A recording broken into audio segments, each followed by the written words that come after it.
Hello and welcome to another episode of Still and Standing. I'm Amy McCann, your host and guide, as we rise stronger through that which did not kill us, not just to survive, but to do so without unnecessary suffering and regret. Today, I'm taking us into a candid conversation on survival and self-honor. This episode contains adult themes, so please listen at your discretion and care. Have you ever felt so overwhelmed that even naming what you're going through feels like too much? Have you ever thought, if people knew how dark I really was inside, they'd leave? Today's guest knows that walk, and he's here to speak from that truth about how he moved through those fears and feeling of despair. Maybe you know someone who's always held it together for everyone else, until the cost of that silence starts showing up in their health, relationships, or sense of self, and you're not sure what kind of support to offer. Today's guest, Andy Grant, doesn't romanticize the path he's been on. In fact, in his words, he says, "I don't recommend my path." Andy has lived through multiple suicide attempts, and what he's learned about self-awareness, emotional honesty, and healing from within isn't something you'll find in a textbook. This episode isn't a feel-good story of overcoming trauma. It's about something more sustainable and more urgent. Radical honesty, presence, and what it means to trust your experience, even when it scares you. This is a still and standing perspective, not on emerging from despair as a one-time event, but on what it means to acknowledge the long-haul reality of staying connected, especially when life tempts us to check out. This conversation is for anyone who's ever felt too far gone. It's for you if you're holding it together on the outside while unraveling within. Or for you who supports others, because learning how to hold space without needing to fix someone is one of the most profound forms of love. If you or someone you know is experiencing suicidal thoughts, please call or text the Global Suicide and Crisis Lifeline at 988. Again, that's 988, available anytime for immediate confidential support.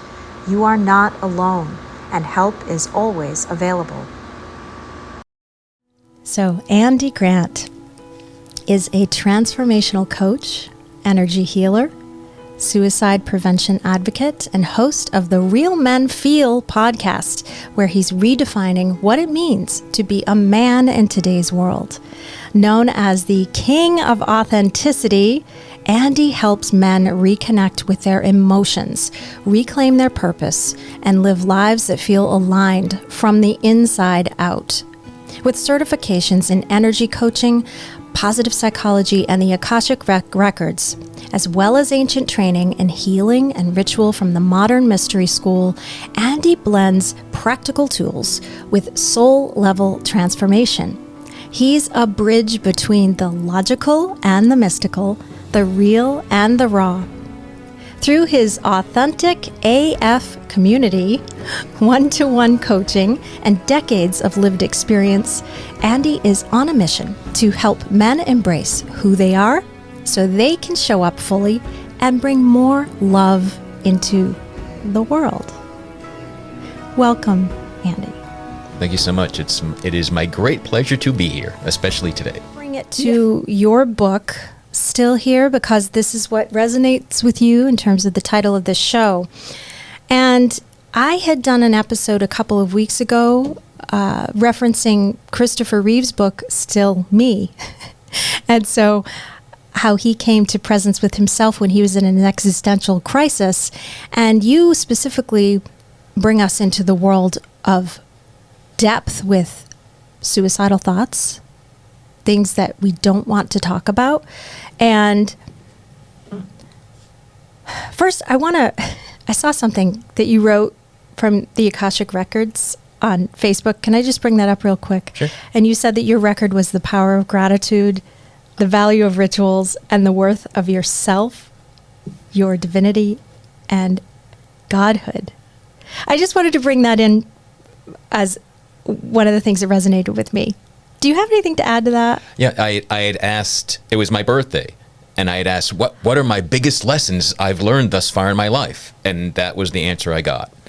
And I thought, those are pretty powerful, strong, resonating lessons. Yeah, I agree. Yeah. I absolutely love that, because when I was listening to your book, you mentioned at one point that there's a lot of fluff around the thought of gratitude, or people just sort of pass that off as something non-valuable because it's said a lot. And you didn't put it in those words, but you were basically saying that you came to a point where that was so hugely life-changing for you, was the gratitude exercise. Yeah, I mean, so I had been depressed and suicidal from a really young age, and lots of counselors and therapists and gratitude journaling had been recommended to me for probably at least for 10 years before I ever tried it. And I just poo-pooed it, thought like, oh, that's not manly. You know, I'm going to sit with my little princess diary and, my pink pen and, trolls on the end and supposed to write down what I'm grateful.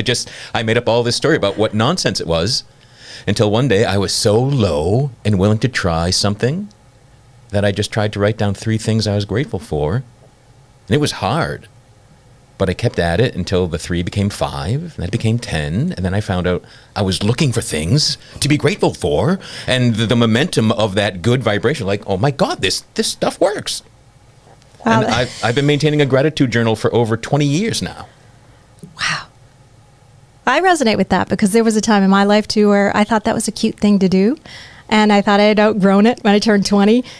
And yet I went back to it, and it's truly just my daily ritual. And if I don't have it, I feel like I'm not quite, I don't know. Do you have that experience? Yeah. I'll notice usually I do mine in the morning, but some days it might be so busy that I don't get to it till I feel like something's missing. Oh, and yeah, I could do my gratitude list. And I even travel around with a yellow sticky pad to track things, to make my list running through the day. That way I don't forget, I found a quarter in the street. I'll write that. We're going to be grateful for that. Remember it later. And sometimes my trackings of it's almost my daily evidence of life being good.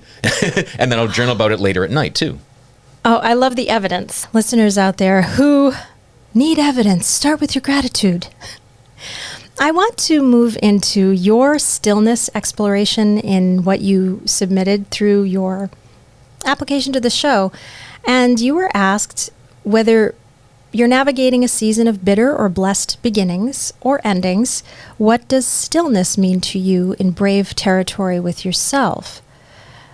Do you recall what you answered, or shall I read back your words? Please read it. Okay. In bitter seasons, stillness means not running away or giving up. My practice involves a few daily rituals I've developed over years that keeps me progressing and at my best. Now, you mentioned the gratitude, and I wanted to bring that in initially because that's something that I think more people should do. But I'd love for you to take us into the mind, heart, and spirit and soul of Andy in terms of what that stillness really looks like and how we might grab onto that today. Yeah. So it is years of finding, and so I have a journaling practice and a gratitude practice, and the night before, I'll write down the top 6 things in my journal that tomorrow has on tap for me. And it could be, sometimes it's something, I'm afraid of, I'm dreading. Sometimes it's things I'm excited about, like whatever it is. I hit my 6 big things, and then I'll write some positive affirmations, about a paragraph of them.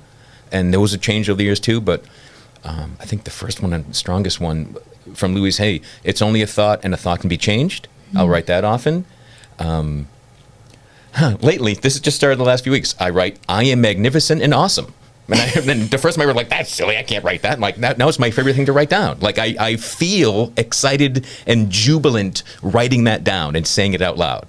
And again, if you had told me, when I was 18, hey, say you're magnificent and joyous, and say you're magnificent and awesome, or like nonsense. You're an idiot. Go away from me, right? But one of the big challenges for me and for a lot of men, we're taught that it's more important to be right than to be happy. And so once I realized that I'd rather be happy than right about anything, that's opened up the journaling, opened up the gratitude, and often I'll journal about things like, now I'm excited when I find out that I was wrong about something. Like, oh, good. Like, and that thought was wrong. Like, so there's the logic. And the best thing that I could ever hope for myself, to see for myself, is the glimmer of the possibility that maybe I was supposed to be here. And once I could own that and own my worldview growing up was life sucks, then you die. And to realize that I was wrong about that brought relief. It brought joy. It brought all the good things in life. But so I love to discover that I was wrong thinking, wrong belief. We're here to keep growing. You know, people, and I used to always complain about, like, why is there always more? What, you know, we're layers of onions, right? There's always another layer of something to work through. You think I've healed this issue, well, that'll never be an issue again, and things come back. But it's not the same thing. It's that issue at a deeper level. So now, like, I welcome and embrace the inner work, and I do my best not to get caught up in, like, oh, not again, this thing, really? And you know, when I was 20 years old in a mental hospital after a suicide attempt, for the first time I had conscious memories of being molested as a kid.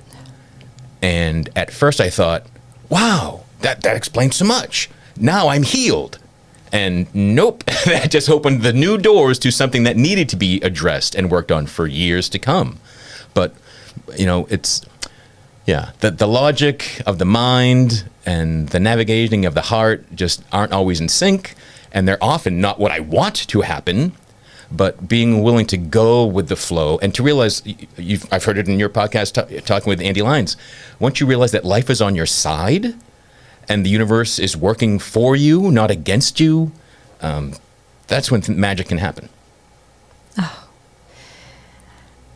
One thing that really resonates is embracing being wrong. And when you hear it here in your context, embracing being wrong can literally save your life. Mm-hmm. The biggest mask that men are taught to carry is that everything's fine, right? And it's not.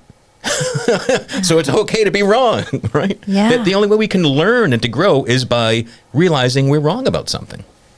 So I'm curious how you've been able to attract men. Do you find that to be difficult? And how does that all come about? So it's usually a man has realized all of his masks aren't working. And often my most successful clients are very successful people outwardly. Mm-hmm. They've got the career, they got the family, they got the cool car, they got all the things, but inside they feel empty still. And it's the guys that are willing to explore this emptiness. And, you know, why am I here? What is the point? Why did I do all the things? How come I don't feel successful? And so that's often how guys will appear to me, will show up. And it can be triggered, a threat of divorce or an actual divorce, loss of job, or just realizing you're bored in your career after many years. And again, the success doesn't have any aliveness to it.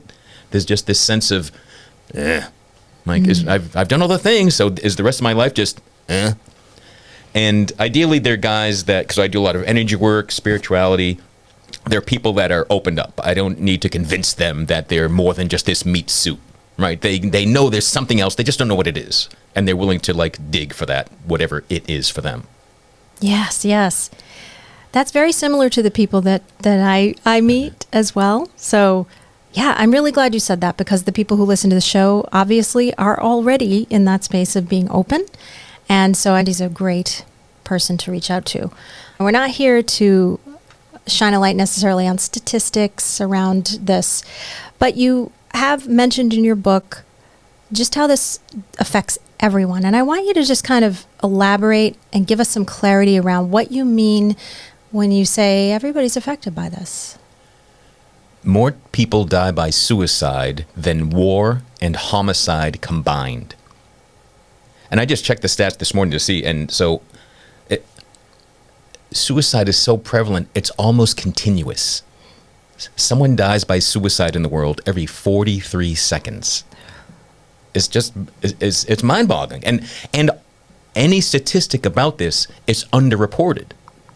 Because nobody wants their loved one to be labeled as suicide. Most often, and for years, if you were police, if you were a politician, it would be covered up. It would be called something else. So I'm sure all sorts of accidental deaths are actually suicides. And, when I was at my worst, I thought I was broken, hopeless, helpless. I rejected attempts to help because I didn't think I was worthy of feeling better. I didn't think I had depression. I thought I was depression. I thought the fleeting moments of joy were the lie. That was the illusion, right? And the truth were these thoughts of my own demise, right? So again, that's all the things I'm glad to be wrong about. And I don't recommend my path. Like, it shouldn't take anyone to try to make their own death happen to realize that maybe they're supposed to be here. And that was my path. And I was good in school, but I was a really slow learner for this lesson. It took me multiple attempts over and over. And I do, repeat something that already didn't work. And that's when I really began like, I'm in just this desperate, almost addicted to how I deal with life is trying to end it. And there's just got to be a better way. Like, I'm not living well. I'm not dying well. That's when I was like, I was willing to crack open and realize that there was something beyond me keeping me here. And all the things that I thought were weaknesses, why I couldn't go through with something, were actually my strengths. And especially for a man, it was tough to deal with. But that my emotions, my vulnerability, my authenticity, my compassion, my empathy are all superpowers. And they can help me serve lots of people. But first, myself, right? If I can't give myself love and appreciation, I can't give it to anybody else. And also, I can't receive it from anybody else. Right? My parents loved me, I knew that, but it wasn't enough because I didn't love me. Yes, and when we were speaking before the show, I mentioned how that was something you mentioned in your book, which is, often we think, we're loving somebody as much as we possibly can, so they have nothing to be sad about, or, let alone go to that level of despair. And yet, it really does come down to the self-love. And that, as I said on Andy Lyon's show, can really bristle people sometimes. And it's what you were talking about earlier, that we have these ideas that these things are stupid or they're weak. And I mentioned in one of my episodes, empathy, authenticity, compassion, self-love, those are all very associated with weakness. So you were talking about how people, correct me if I'm wrong, but is it more like they have either hit a level of life and season where they're open to things, or have they hit rock bottom, or both, before they're able to embrace these things as potential strengths they need to develop? Yeah, it's usually both. Mm-hmm. It's rare for a human being to open up without first hitting bottom, right? We have to crack. Something has to open us up. Some people do just they can be living a pretty normal life and then one day have just, enlightenment. They up level without going down. But most people that I've met and experienced must go down.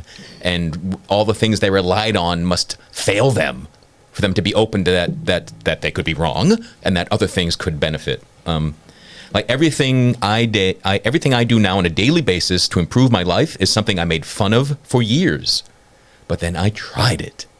And I just encourage everyone, trust your experience as opposed to someone else's opinion about something, good or bad. But if anything you hear on any podcast and any show, if it resonates enough for you to be interested, trust that interest, and don't take hold of past stories and judgments of others and someone else's bad experience. But trust yours. Be willing to try something. Yeah, and that is something that I have shared with my community. That's something I resonate deeply with, is to trust your experience. I think that's underrated. I think that a lot of times we look for these external things, but trust what's inside, trust what's pulling you forward. Focus on that because it's telling you something. So I really appreciate you saying that. I would like to move into the second segment of your application, which was the opportunity exploration around our still and standing journey. You were asked in the application, what surprising insight, turning point, or internal shift emerged that helped you move forward, and how did you apply it that you could immediately pass on to listeners. You said one of, or do you remember, or shall I read it? Okay. One of the biggest shifts came after multiple suicide attempts, that maybe, just maybe, I'm supposed to be here. I've learned that the more I share my struggles and experiences, the better for me and others. And Andy, I want to bring up some of the quotes from your book that I think you could expand on for us. You said emotion, and I say this because in my work, we work on emotional fitness. And what that really means for us is authenticity through expression, and honesty with your internal life, those emotions.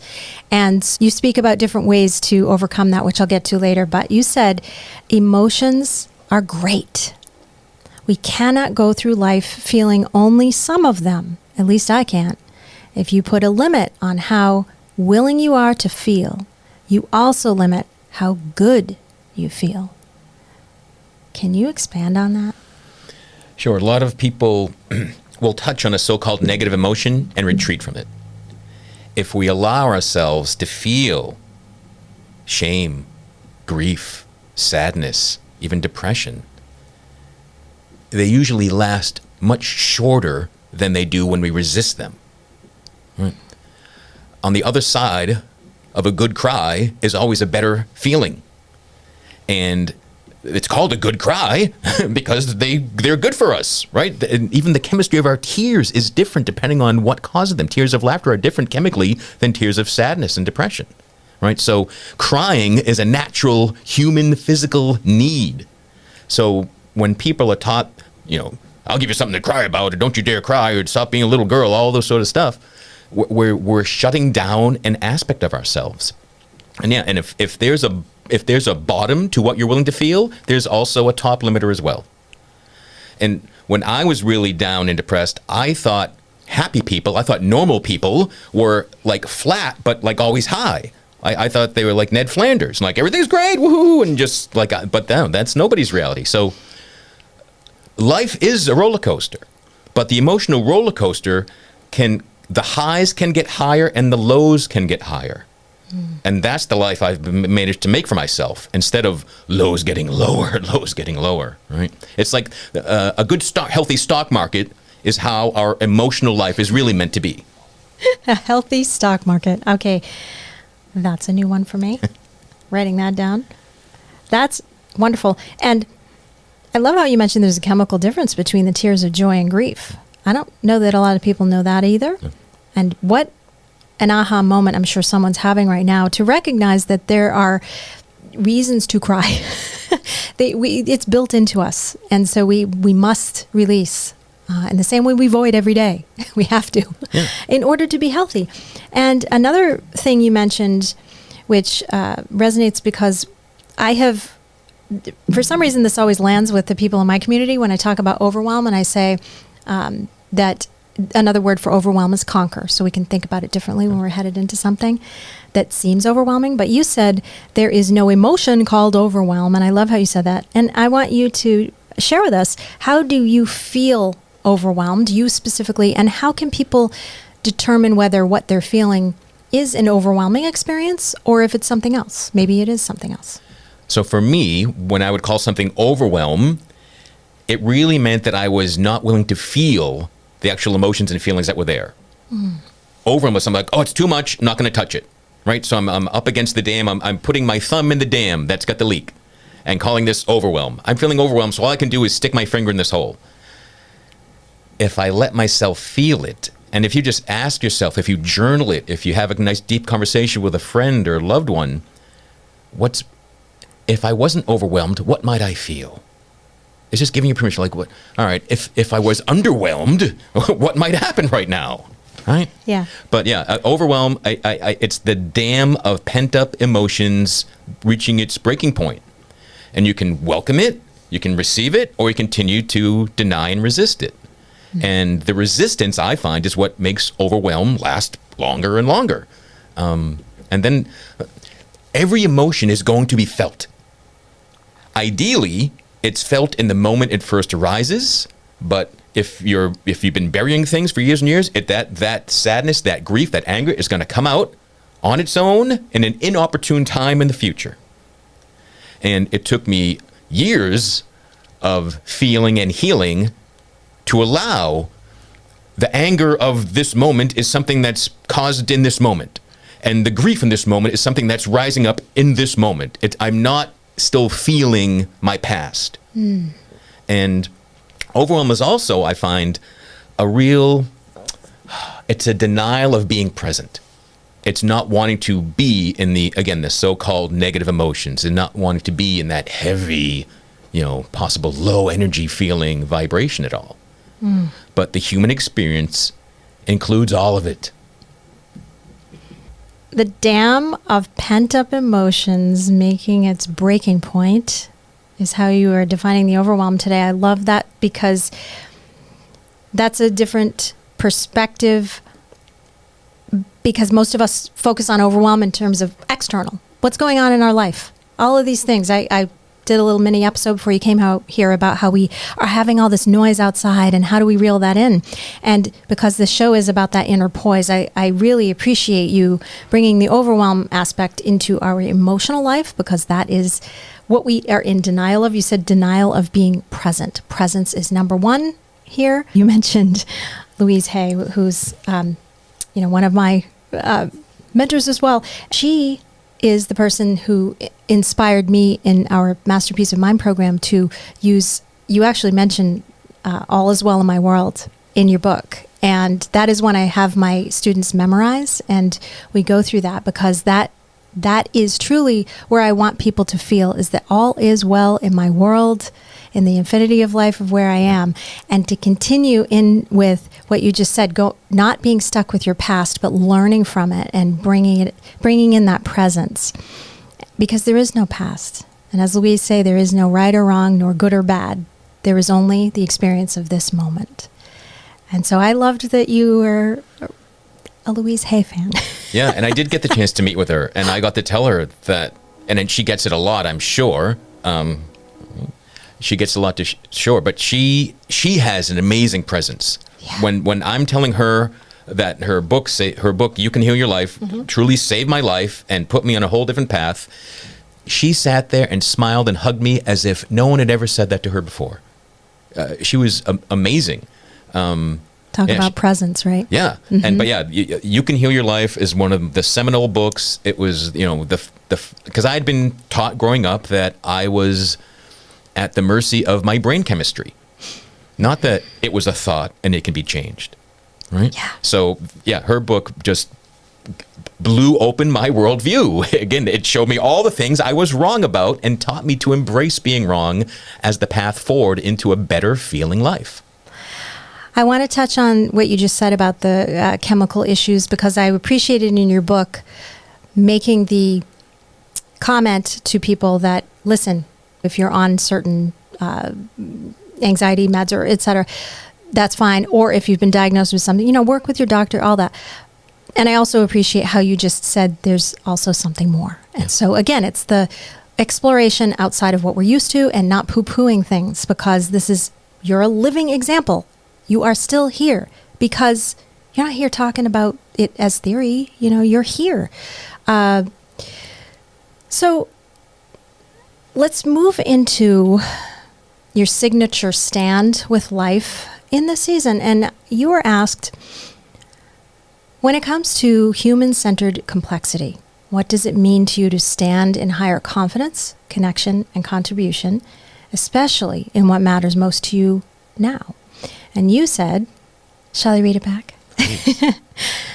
Stand for me is always being connected to the light, knowing my divinity, being of service, and living a life of joy. I know in your book, and you mentioned it here, you thought happy people were annoying, and I sort of have a little bit of a memory in college, and I was depressed, and I was just a wreck. And my roommate was the happy-go-lucky, annoying, and she's still my friend to this day. And I know if she's listening to this, she'd say, "Oh yes, I remember when Amy was miserable." And I'd be like, she'd be like, good morning. And I was like, get away from me, and I thought, and you mentioned in your book, it can sometimes, you thought they were fake people. And, I resonate with that.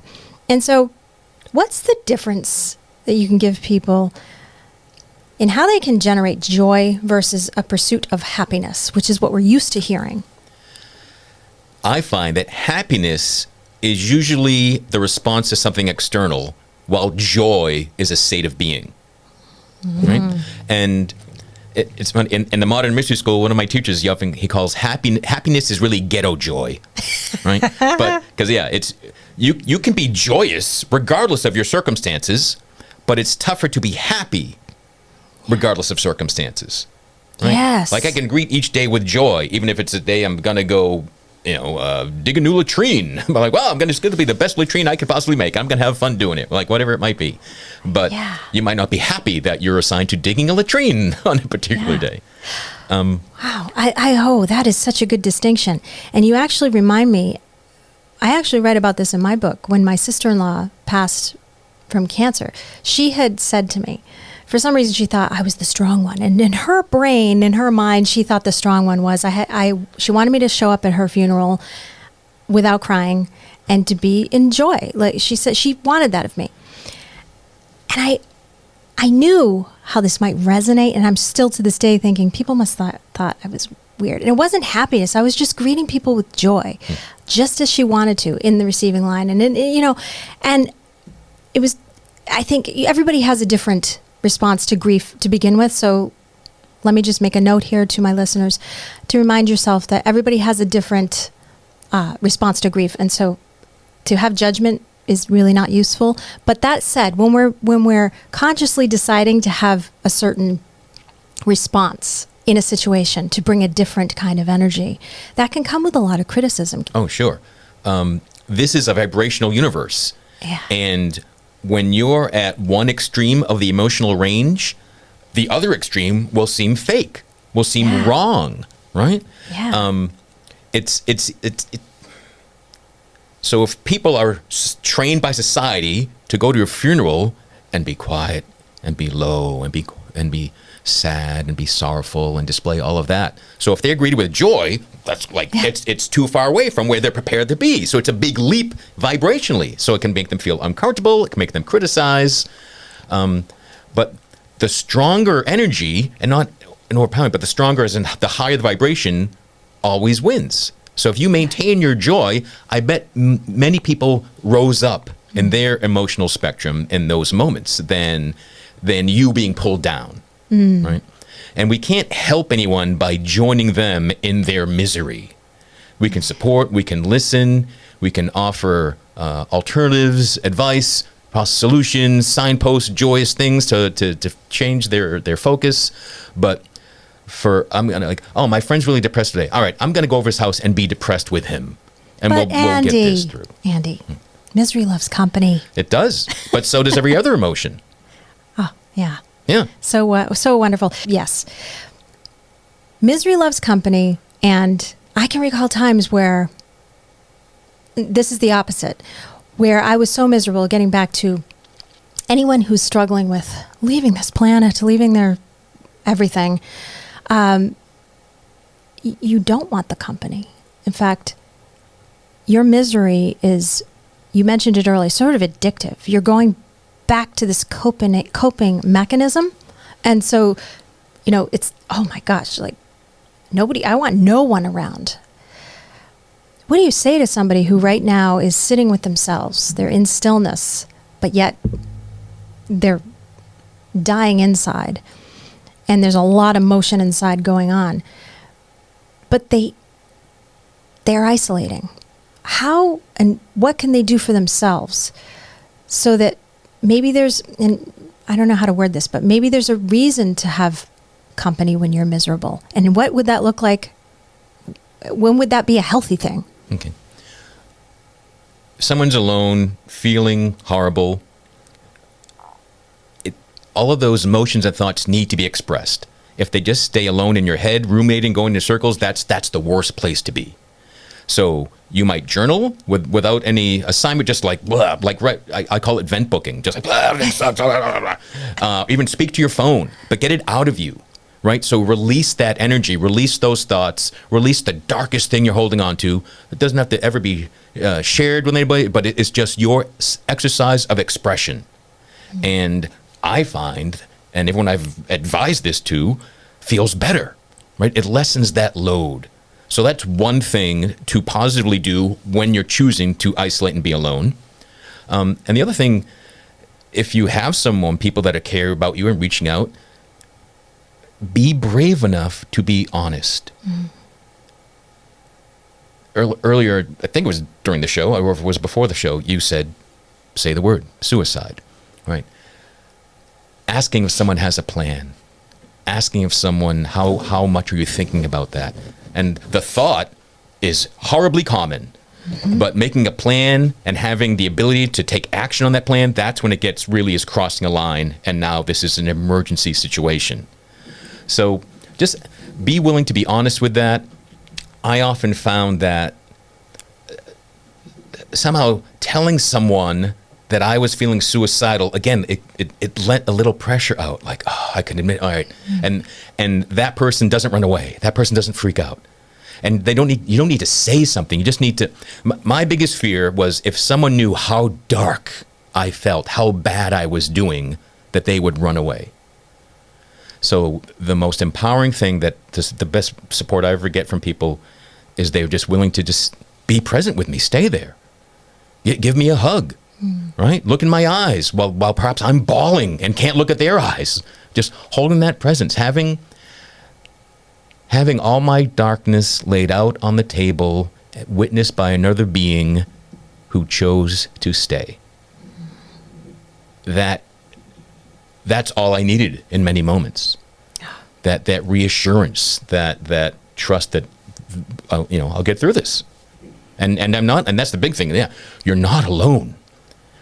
There is not a single thing that we, as human beings today in this world, can feel, can experience, can worry about that hasn't been done by thousands, millions of others already, and they've successfully gotten through it as well, right? Yes. And now we're in a time and age where we can reach out to those people. Yeah. I want to bring us into what you mentioned in your book about when we look at people and we pass it off. We don't give them help.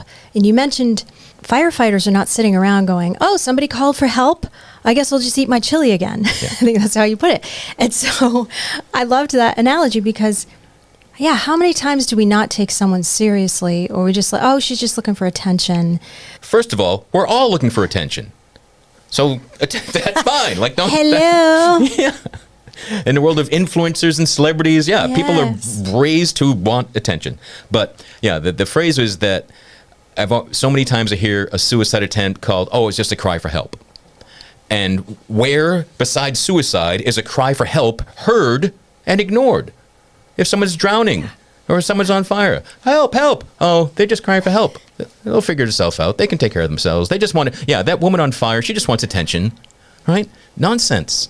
So be willing to help. And as I said, help can be, for emotional issues, can be as little on your part as just being there. Mm-hmm. And this is just speculation, but do you think that people don't help because this is too close to what they have experienced? Yeah, it's too mirroring. I meet so many people that tell me, I've never told anyone this, but I've made an attempt, or I've seriously considered it. And again, I've only met 2 people in my life that claim they never had a suicidal thought. And I believe them, but I'm like, that's how rare it is. Wow. When you arrived, I said, can I have a hug? And you reminded me of something, and you said it in your book, and I had forgotten this is a wonderful thing to do. And can you tell us how to hug in a way that bonds human beings, please? Yeah, I call this the ideal hug, because any hug is good, but this is the ideal hug, and it's left ear to left ear. It aligns your hearts.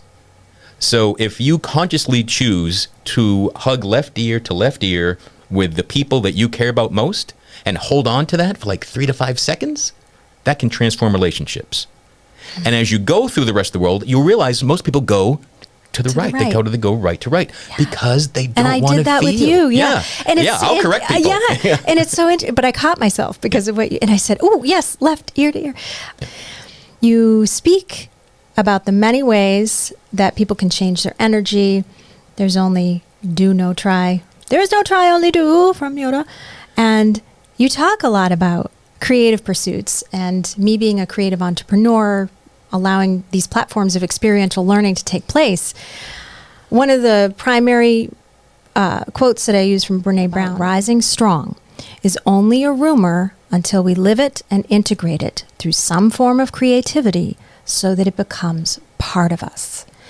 And in this way, I invite people in. You talk a lot about being silly. Try acting and you mention all these things that people might go, oh, that sounds ridiculous, Andy. You'd never catch me doing those things. With the men that you work with, do you find them to open up in more childlike energy? Yeah, it shows up differently with each guy. Some can be having fun, especially if a guy that has lots of hobbies, so he can still play, so that hasn't lost it. But other men are just closed down and we're told, you're not supposed to do that. Like, once you're not 9, you can stop playing, right? But I was like, life was meant to be fun. I was just curious because I do have men in my groups as well. And they are different. All humans are different. But particularly men, I find once they break through that openness, it's almost, to me, surprising how, it's like you mentioned with the heart to heart, ear to ear, how easy it becomes. And then when they start shedding tears, when men start shedding tears, it's huge. There was only one man in my group who agreed. He actually, I think, volunteered to do a video of his experience, and he was shedding tears. And this is an older gentleman. He's in transition from his career, and I just found that to be incredibly, it had nothing to do with me. It had to do with his coming to a place of, I'm open. I don't have to be this rigid guy, because emotions, and tell me if you agree, Andy, it's not an analytical thing. It's something you have to feel. A lot of guys I meet, they're so not willing to feel. They're not willing to be playful because it's that mask that I've got it all figured out. Don't ask me anything. But behind that is a fear of failure, of rejection, of being cast out. So I've often encouraged men to go do something new, and this is where the silliness comes in, that you're not good at, so that you can fail and realize the world keeps going. So I've sent guys to square dancing classes. I've sent guys bowling. I've sent people to do all sorts of things just so that they could be horrible at something and have a laugh and, again, see that, wow, that failure can be fun. It leads to learning and growth. Like there's not a negative to so-called failing at anything. Yeah. I can't tell you how wonderful this work is. I'm speaking to the listener who has someone in your life who you might suspect is going through something like this. What's what you said. Sit with them. Be there. Be present. Yeah. You don't need to offer solutions. You just need to offer yourself. Yeah. That's beautiful. I try to make a distinction between, or help people build their awareness around what it means to not care versus care less. What's your take on that? Because, yeah. So, modern mystery, I'm an initiate and a ritual master with the Modern Mystery School. One of the core teachings of that is you do not put yourself into causes or situations or issues that you are not ready and willing to do something about. So if you find yourself concerned and you aren't taking actions for those concerns, those are probably more like attachments that aren't really serving you, right? Yeah, if you're not willing to do something about an issue, don't waste your time worrying about that issue. I think there's value in knowing where we can lend a hand and where we might want to bring in another resource. What does that look like when you're with these men and they're struggling? Do you ever have to cut somebody off and say, this is maybe not the right fit for you because you're not ready to be here? I could think of only one time that someone really needed acute care beyond talking to me. But the flip is also, I've had multiple clients that were referred by psychiatrists who didn't grasp the spiritual things they were talking about. And those are like some of my most joyous conversations, because someone's like, I'm losing my mind, I'm seeing things, I'm hearing things. I'm like, people spend thousands and travel the world to have the experience that you're having organically. So you're not crazy. It's okay. You're waking up. You're having like mystical and psychic experiences, and just with no framework, they thought they were schizophrenic. Yeah. And then the doctor said, you're not schizophrenic, but I don't know what you are. Can go talk to this weird guy. Yeah. You mentioned how a lot of people in this situation are turning to numbing coping mechanisms, and that those can turn into real addictions. And those are the times when you need, some people need medical care or whatever.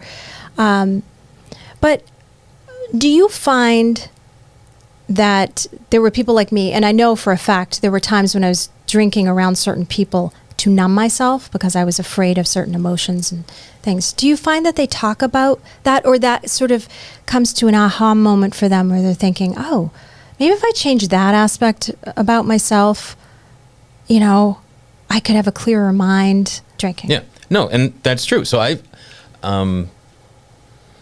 I've had one beer in the last 5 years, and the beer I had was after I bungee jumped in Africa. So I'm like, all right, I've earned this one, and I didn't, but there's no. But I just gradually, like, I used to be a heavy drinker. Like, I've been in alcohol treatment facilities before I could legally drink. I was in rehab, and again, early on, I could not cry unless I was drunk.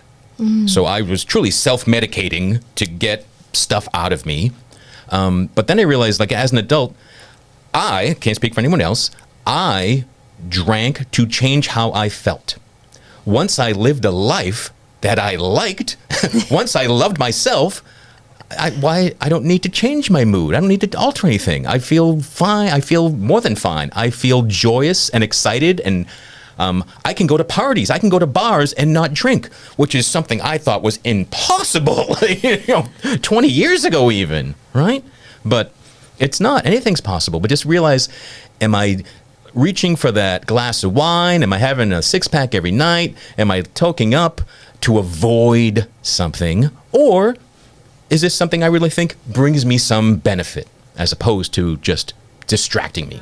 When you think about Buddhism and things like that, when the idea is that suffering is part of life. So that my dad often shared that line with me, but there were 4 other wisdoms from Buddha.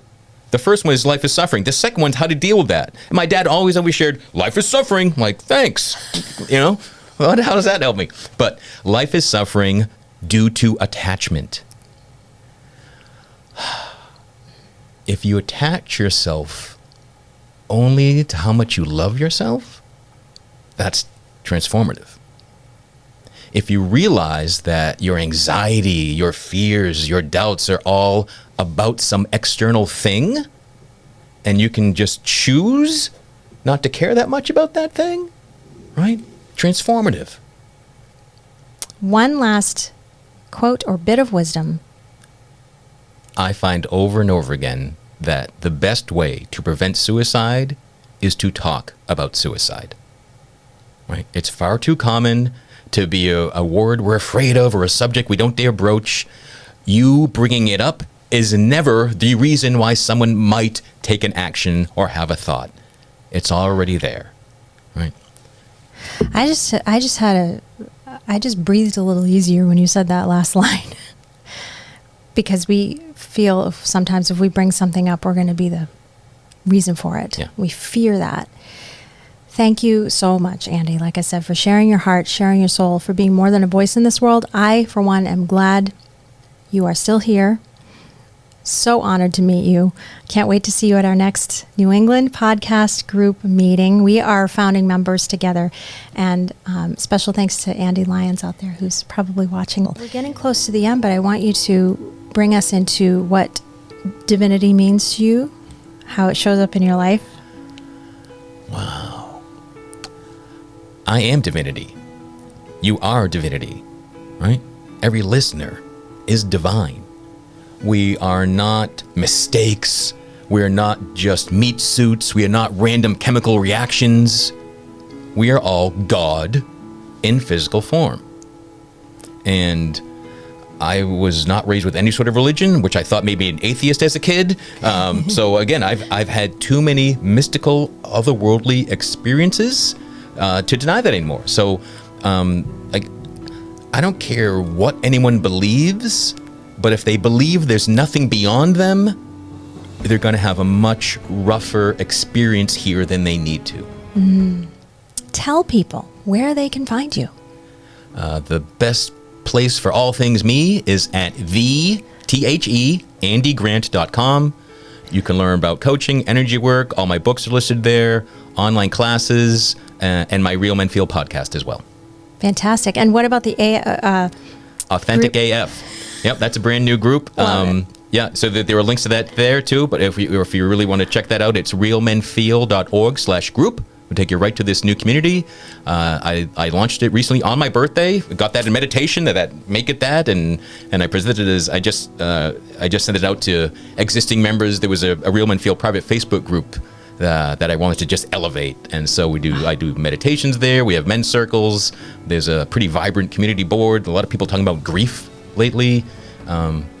Just as a place to be yourself. This is Still and Standing in gratitude for your presence. If you or someone you know is experiencing suicidal thoughts, please call or text the Global Suicide and Crisis Lifeline at 988. Again, that's 988, available anytime for immediate confidential support. You are not alone, and help is always available.